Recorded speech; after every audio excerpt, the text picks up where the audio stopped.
I was talking about the sort of three major things that have happened recently, that are accelerating, or that have accelerated, that have been used to accelerate the transition to the global south, the transition of the center of gravity of the global economy to the global south, to the south and to the east. The first one being the response to COVID. Yes. The second being the war in Ukraine, or rather the response to the war in Ukraine, Yes. meaning specifically the sanctions against Russia. Or another way to call that is the deindustrialization of Europe and the destabilization project against Europe. As I've been saying since the beginning of the Ukraine war, this is a proxy war by the United States against Europe, not against Russia. It's a proxy war against Europe. As you can see, who's suffering the most from this? It's not Russia at all economically. It's Europe. And then, obviously, the genocide in Gaza. These are the three main things that have happened. Then there are sort of events, like the election of Trump.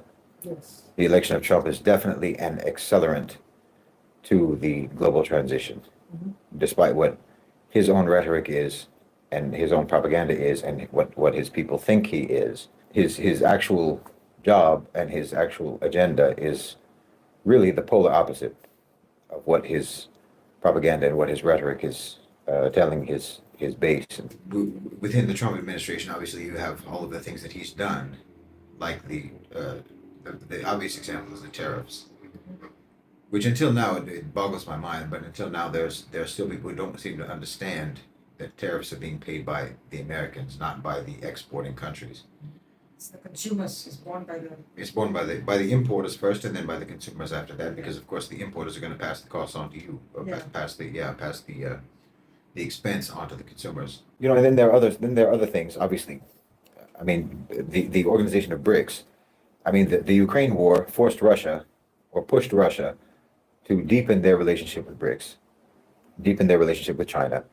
It made BRICS more important to Russia, and it made urgent the need for alternative payment systems, alternatives to the dollar, alternative international payment systems aside from SWIFT and so forth. All of those things were accelerated because of the Ukraine war and because of the actions, the sanctions against Russia, as well as, for example, the actual continued use of Russian energy, Russian oil and gas by Europe, but by way of India. So that is a boost to India, which is a BRICS member. Yes. It's a boost to India. India suddenly, out of nowhere, becomes an oil exporter. To Europe. To Europe. Yeah. So there are many things that have happened, but all of these things indicate, or not indicate, but represent the managed, engineered transition of the economy away from America, away from the West, and towards the global South. And to a certain extent, it's even forcing, or what it comes across as if it is forcing China, for example, to focus on the global South rather than its relationship with the West, rather than its relationship with Europe. It's showing that we basically want the developing businesses and the developing economic and financial institutions and power players to focus themselves on the global South. And here we can really say specifically Africa, the Middle East, so-called Middle East, and Asia.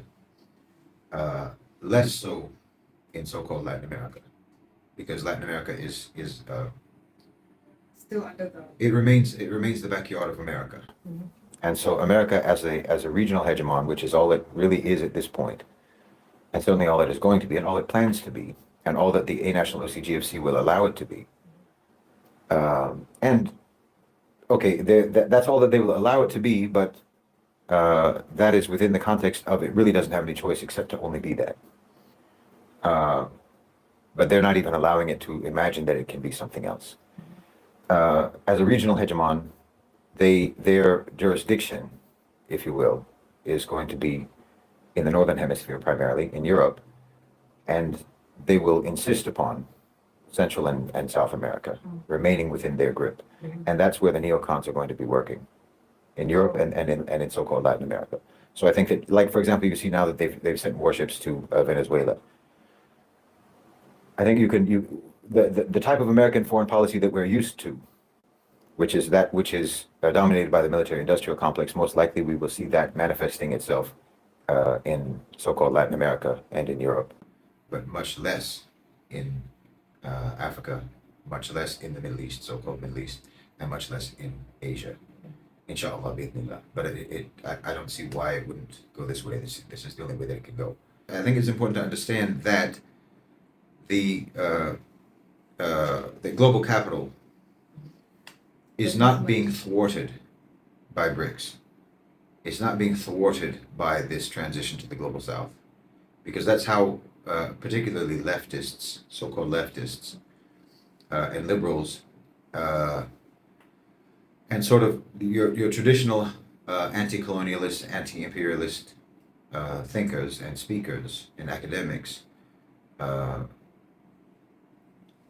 the sort of the propaganda is, or the rhetoric is, that this is the global south rising up against the West. It's rising up against capitalism. It's rising up against American domination, and so forth. That's not actually what's happening. This is a transition that is being engineered by the A National OCGFC. It's being engineered by global capital. This is what they want to happen because they understand that this is what must happen. Alhamdulillah, this is beneficial to global south countries. This is beneficial to the formerly colonized countries. It's also dangerous. It's also risky. It's not that this is a rebellion by the global south countries. I mean, to a certain extent, there are some countries where you can say that there is a rebellion against Western imperialism, Western domination, and so on, such as Burkina Faso. That's genuinely like an uprising against the West, specifically against the French, but against the West, against their colonizers. But it's also within the context of the overall transition, because without that overall transition taking place, Burkina Faso could not happen. Ibrahim Traoré could not happen. Or otherwise, the same thing would happen to him as what happened to Thomas Sankara. Right. It would have already happened. So he's able to do what he's doing because there's this transition underway. It's facilitated by the fact of the momentum of the transition, and the fact that there is going to be a new reality. And so he's allowed to do what he's doing, whereas prior to that, the neocons would have smashed him by now. The original idea for BRICS was just a way of selling investment products by Goldman Sachs. It was just a marketing tool. The idea, the name BRICS, was just a way of trying to sell investment sort of instruments by Goldman Sachs. But it turns out that the countries that were involved in that, Brazil, Russia, India, and China, and South Africa, have agency. Who knew? They have agency, and they could actually decide that, well, as a matter of fact, it is a good idea. And so they sort of, as you say, took the bull by the horns and have actually been developing this. The A National OCGFC want this to happen. They know that it must happen, and no one is trying to prevent it from happening. I think even at this point, the neocons are not trying to prevent it from happening. The neocons are just trying to make sure that they still get taken care of. The neocons here, I mean the military-industrial complex OCGFC, the nationalistic OCGFC. They want to make sure that they still get taken care of. But they're not trying to prevent it. So no one is trying to prevent it. However, they are very interested in what the outcome is going to be, and they want to make sure that their position is as dominant as possible. So they will continue to try. I mean, I think that, for example, the talk about a single BRICS currency is something that has been floated. And that is actually advocated by the original guy, I forgot his name, O'Neill, I think, who came up with the BRICS currency. The title BRICS, who came up with the whole I see. concept of BRICS for Goldman Sachs, he advocates for a single currency. A single currency is an incredibly bad idea. And the leaders of BRICS have recognized that. They've understood that what we can have is a unified payment system, but not a unified currency. Unified currency has been disastrous for Europe. Yeah, And I think anyone can see that when you have vastly different economies within a bloc, you have to have different currencies. Everyone has to have their own currency. It makes much more sense for you to facilitate each country using their own currency, accepting that trade should be in the currencies of the countries that are doing the trading. And that's accelerating. That's happening a lot. That's happening much more than it ever has before. I think that what they wanted to do was to just replicate the Bretton Woods system in the Southern Hemisphere. They just wanted to replicate that. Just reverse it, just switch places, flip it to where now the global North would be the victims of that Bretton Woods system, and the beneficiaries of that new Bretton Woods system would be in the global South. Just flip the positions, what we've had since 1945. But alhamdulillah, the leaders of BRICS don't seem to be going for that, and they're making their own path. it's essentially an economic alliance. It's an economic alliance, but it it's has, not a political. but it definitely has political implications, Okay, and it's increasingly taking political positions. okay, Like, for example, when they had the BRICS summit, they issued a statement about Gaza. right. So that's a political position. They're coordinated, and it's obvious. You can see very clearly the sort of political criteria that is required for you to be a BRICS member. Yeah, Even if it's not explicitly stated, it's quite clear. All of the BRICS countries, even India, despite the fact that everyone has always felt that India was a shaky wheel in BRICS, even India has, and even though India is, we see it anyway on social media, a lot of Indian bots or Indian trolls or what have you who are very pro-Zionist and pro, Israel, pro Netanyahu and so forth. The government is taking the BRICS position. right, The government of India has yeah, towed the line, the BRICS line, with regards to Gaza and with regards to Israel and with regards to Palestine, with regards to eventual resolution and settlement, two-state solution, and so forth. right. The official, you can say that the official BRICS position is the Saudi Arabian peace plan of 2003. Yeah, everyone is on script. Everyone is on script, Yeah. including India, including China, including Iran now, including all of the states. So this is explicitly a political position. Officially, it remains an economic bloc, but clearly it's also a political bloc. I don't know even the extent to which people understand FDI when other people are doing it, to be honest. From my experience, most people don't seem to understand how investment works. They think it's a gift. And I think a lot of people have not understood that post-colonization, post-official independence of colonized countries, you have had neocolonialism, which is economic colonization, which is economic imperialism. It's economic domination, which is often even more thorough than More comprehensive than. more comprehensive, more thorough, more total, and more debilitating than traditional colonization.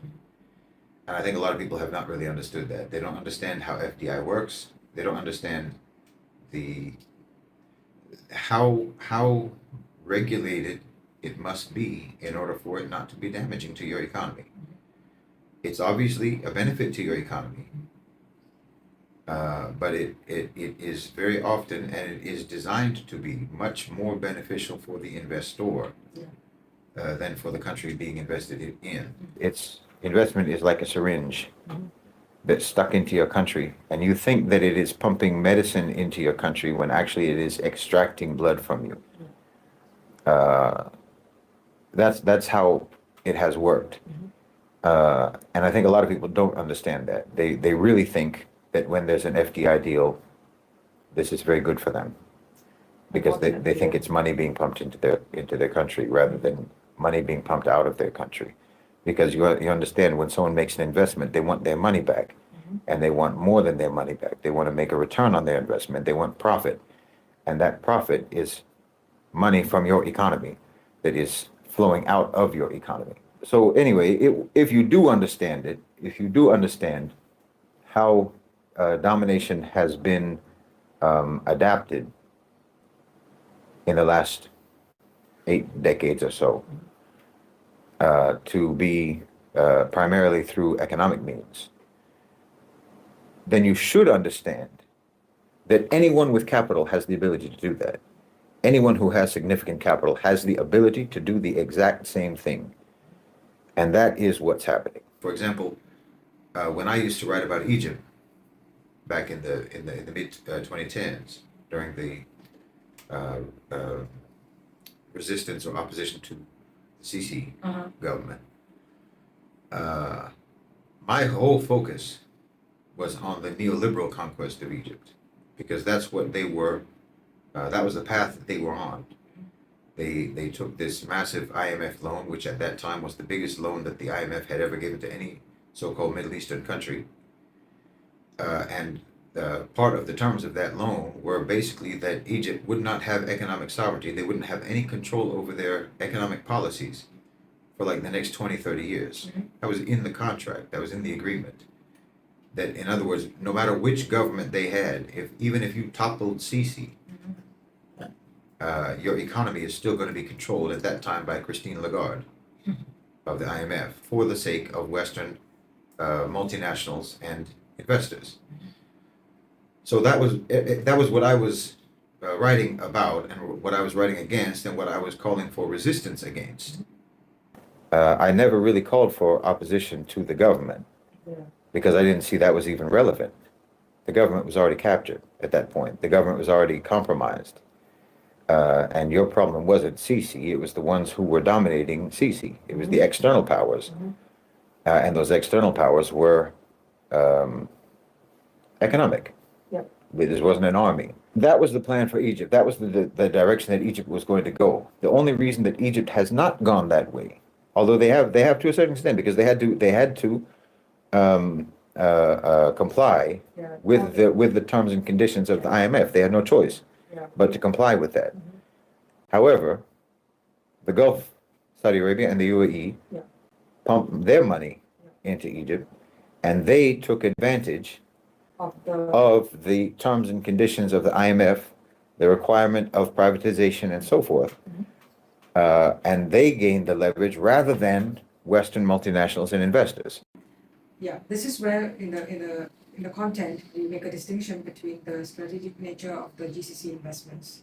Like, I mean, we already talked about our OCGFC and their OCGFC in an earlier segment, but we try to emphasize that they have a very unique investor landscape where, family offices and sovereign wealth funds play a dominant role, and their decision making is not the same as the Western OCGFCs. So there's this distinction that we make, in understanding, and how contrasting that with, that question that you answered in the video about Arab imperialism. It's not just, it's not the same. And of course it's not the same. We're rebuilding what you broke. Yeah. Your so-called imperialism, your so-called colonization came and broke apart our unity. You broke apart our solidarity, you broke apart our cohesion, and we're rebuilding it. That's not imperialism. That's rebuilding what you broke. Because we were always one. We were always one entity. We were under one cohesive ruling system.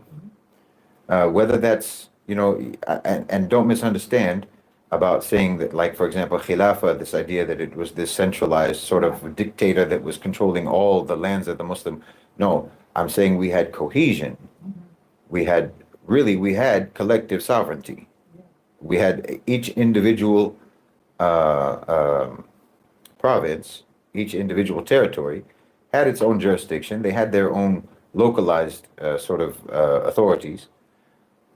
within the context of a collective sovereignty under what was called the Khilafah. We are rebuilding that. That is being rebuilt in our lifetime, right now, at this moment. It's being rebuilt. We may or may not like the ways in which that is being rebuilt, but also, if you're familiar with your history, you wouldn't like the way the Khilafah was built. Like I said before, if Salah ad-Din had died halfway through his life, the life he eventually lived, if he had died halfway through his reign, he would have gone down in history as a villain. He would have been despised because he did so many things that these people, especially these Ikhwani types, these liberals, these camouflage neocons, all of these people who love to hate on the Muslims. Like I was saying in the chat, it's like you people think that the only way that you can be a good Muslim is if you're being bombed. If you're being victimized by the West, that's a good Muslim and we love you, but everyone else doesn't even belong to this ummah. They denigrate and insult every Muslim in the world unless they're being victimized presently at this moment by the West. If they're being bombed, then we have solidarity with them. If they're not being bombed, then they're not even real Muslims. They're not even true Muslims. They're all hypocrites and traitors and bootlickers and sellouts and whatnot. So if you know anything about all of the things that Salah ad-Din Ayyubi did in order to become who he became and to achieve what he achieved, that required him to do many things that you would condemn. Yeah. That required him to do many things that are condemnable. Many things that if it did not end with what it ended with, if it did not end with the outcome that he achieved, there would have been no excuse for the things that he did. To actually build what is being built in the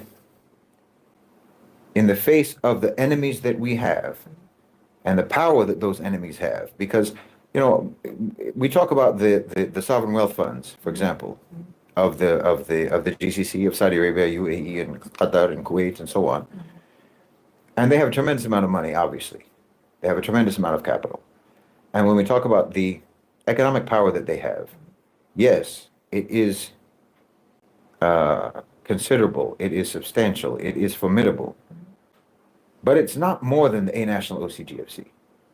It's not more than them. They still have more power. That's a fact. They still have more power. They have more economic power, they have more leverage, they have more control. So just because they were smart enough, just because the GCC has been smart enough, has been cunning enough, has been savvy enough to partner with, for example, BlackRock. Yeah. They only did that because BlackRock is a threat. That's why they did it. They partnered with them so that they wouldn't be enemies with them. Like the saying, keep your friends close and your enemies closer.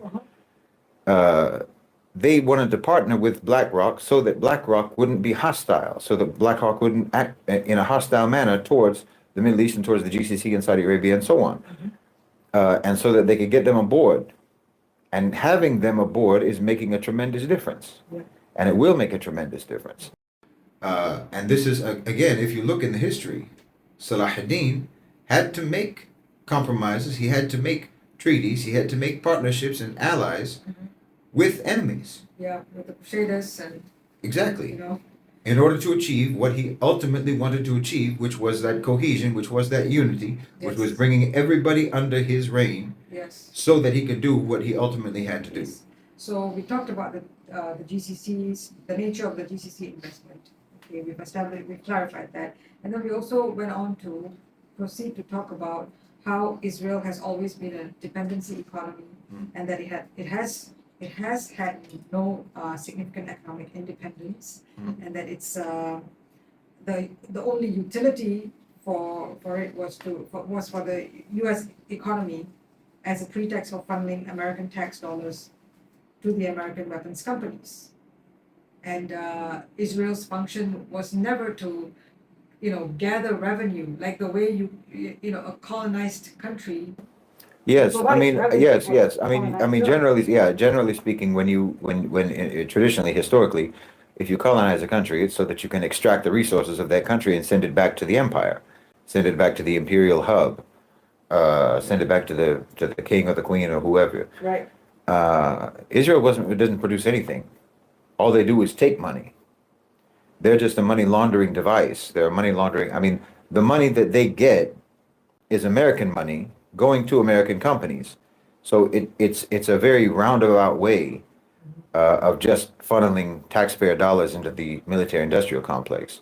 But you're not producing money. You're not making us richer Yeah. by that. You're just providing the military industrial complex a way of taking taxpayer dollars out of their pockets and putting it in their pockets. You're not adding to the wealth. Yeah. Now, a bit of a caveat is that when America was not a major oil producer, which it is now, that resource was important. Yeah. And Israel served a purpose for securing that resource. But that this is another thing. I mean, if we're talking about all of the various things that have driven the transition, it's going to be a long list, actually. One of them is the fact that America is now the world's largest producer of oil, oil and gas, and exporter. That changes things dramatically. And if Zionists had any cognizance, if they weren't just so ideologically possessed that they can no longer understand reality, they would have also seen the writing on the wall. That this represents the beginning of the end of their project. But yes, Israel has always been a dependency, clearly. Yeah. So for example, what the Gulf needs to do now, what the Gulf is doing now, and inshallah will do successfully over the next few years, is they don't even need to do to Israel what America and the West has done to our countries.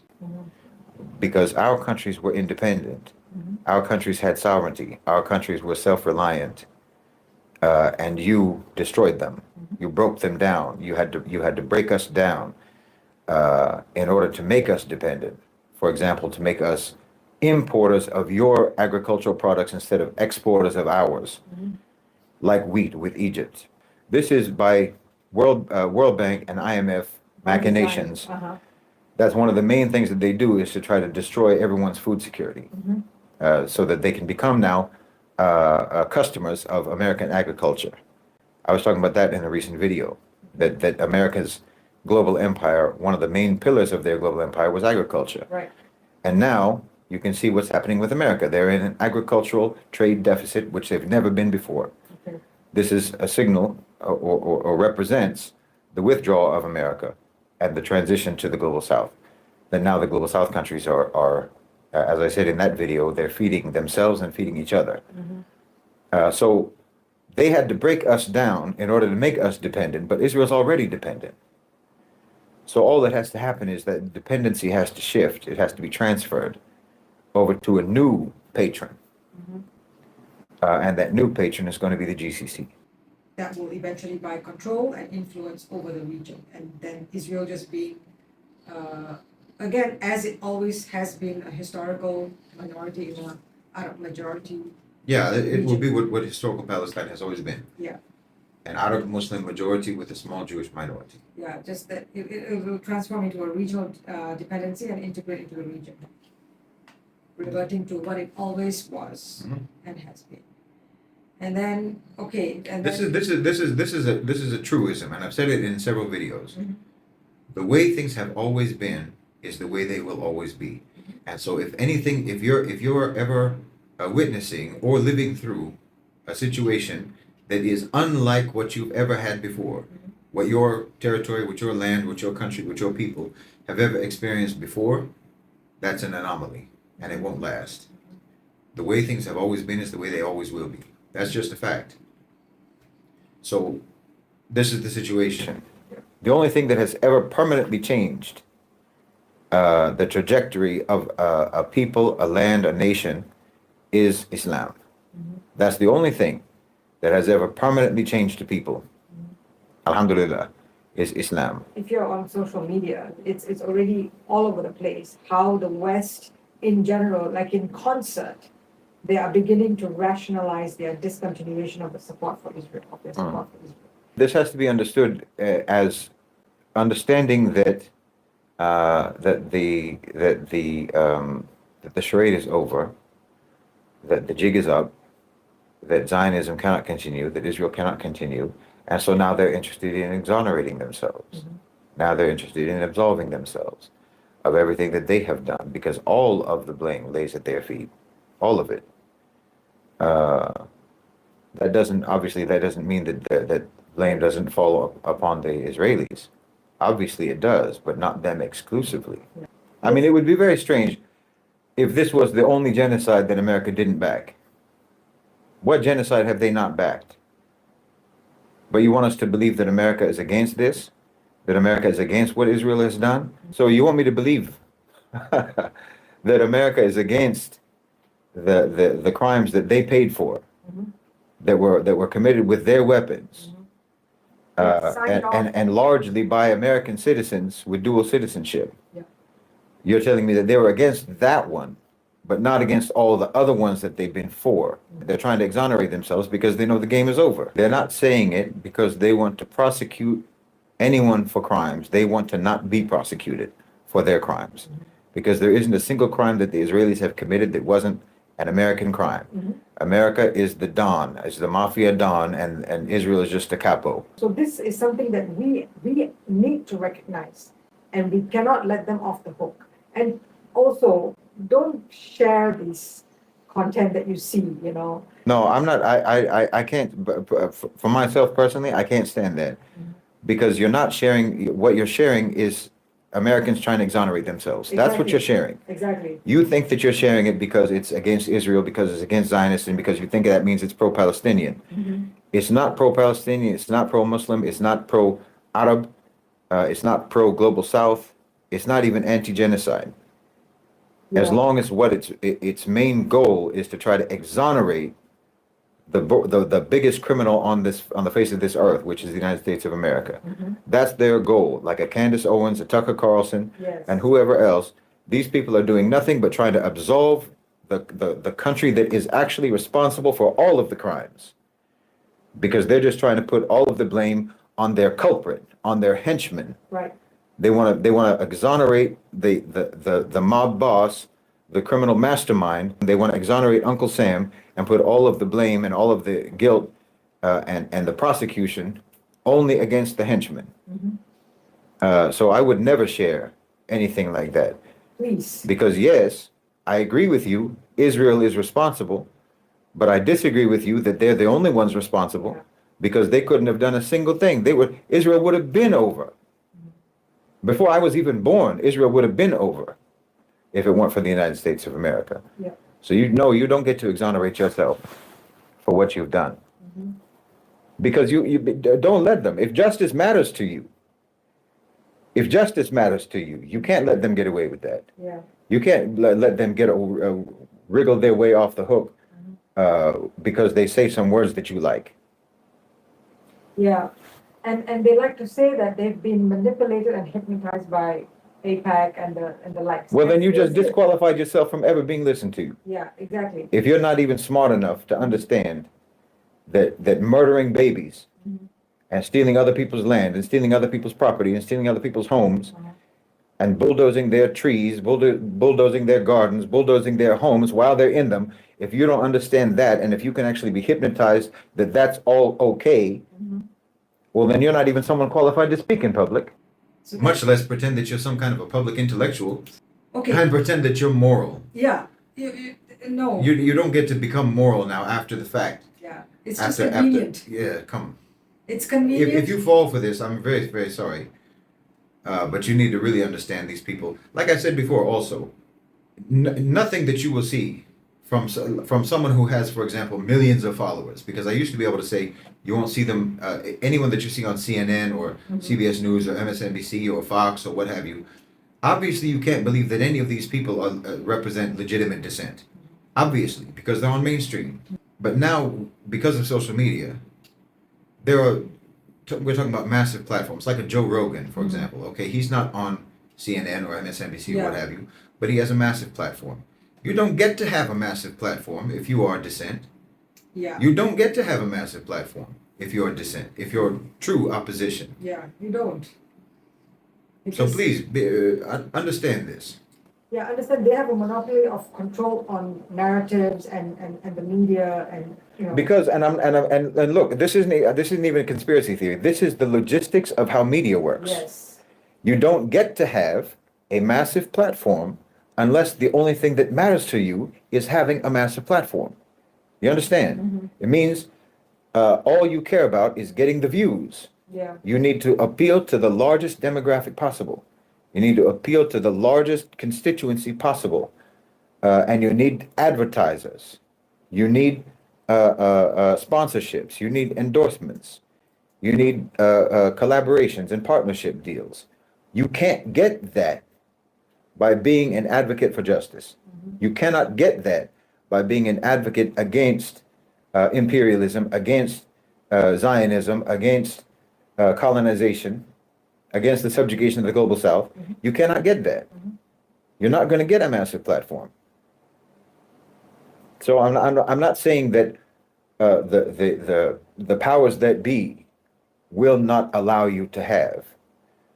I'm saying that the logistics and the mechanics of how it even works to have a massive platform prohibits you from ever being able to have a massive platform if you are genuine, from the genuine dissent or from genuine resistance or opposition. It simply cannot happen. So understand that. So if they're saying something, you understand, if someone has a massive platform, it's because they have done nothing but work in order to get a massive platform. correct. Not in order to say the right thing, not in order to do the right thing, not in order to tell the truth. They're doing everything that they're doing in order to get a massive platform, Yep. which means they will say whatever they think they have to say in order to get one. And that's just what they're doing now. And that should also indicate to you that there's a transition happening Yeah, and that Zionism is over. Because now you can say that, and that's a good business decision to now talk the way that these types of people are talking. yes. It's a good business decision. Islamic realpolitik cannot be understood without epistemological sovereignty. Yeah. That would probably be used to tie up everything together, but I Because, guess- for example, I know we're coming to the end, and I'm Yeah, sorry to go interrupt, on, go on. and I don't want to take away from whatever our next thing will do, will be, the next live. Yeah. But like we were talking about the other day, you and I, about America, for example, in this region, in Southeast Asia, trying very hard to pit the countries in the region against China, or to disassociate themselves from China, or to break their relations with China, which is an absolute joke. Because on the ground, there is no country that has greater influence than China in Southeast Asia. There's no country. America doesn't even come close. America has nothing on the ground in Southeast Asia in terms of their actual leverage and what they bring to the table, as the red pillars would say. All the countries in the region can now ask America, what do you bring to the table Exactly. if you want us to continue our relationship? Because otherwise, all we have is formalities and courtesy. That's what we have, is courtesy, because of who you used to be. Yeah. Because of who you used to be, not who you are now. And that's only going to take you so far. But this is where the epistemological sovereignty comes in terms of, in the context of Islamic realpolitik, because we have to determine our own measurements of how to determine what reality actually is. For example, what power actually is and who actually has it. And so that's why we developed the RPI, the Relative Power Index system for measuring power, because if you don't have that, then you would still think that America has sway, the same way that America thinks they have sway. Americans still think that they have, that they can wield power all around the world, because there's no objective assessment of that. But any objective assessment says that you have no power in Southeast Asia. Yeah. And you're not even, as I say, you're not even bringing anything to the table. And now, alhamdulillah, the countries in this region and increasingly around the world are able to say to America, okay, put up or shut up. Yeah. You want us to do this, you want us to do that, but what will you give us? Yeah. Because it used to be the case, one was the case that they did give. Mhm. They did give. But more importantly and more often used was the threat Yeah. that if you don't do what we want you to do, we'll do thus and so. Yeah. Now they can't do that anymore. They don't have that kind of, as they say, they don't have that kind of muscle Yeah. anymore. Especially when you have China on your side. And they have all of the countries in this region have China on their side. Yeah, it's Now true. that doesn't mean that there isn't tension. That doesn't mean that it's a client patron relationship. No, because China itself doesn't even operate that way. It doesn't. This is another thing. America thinks that everyone in the world operates the way that they operate. You know, they think that China deals with other countries when they invest the same way that America and the West has dealt with other countries. They think that it must be neocolonialism because they can't imagine any other way of dealing with countries. They can't even imagine not approaching everything from the perspective of achieving domination. Yeah. Harmony isn't in their vocabulary in terms of policy. So part of Islamic realpolitik requires you to have an accurate understanding of real existing power dynamics, which means that you have to have an understanding of real existing power and who has it and who doesn't.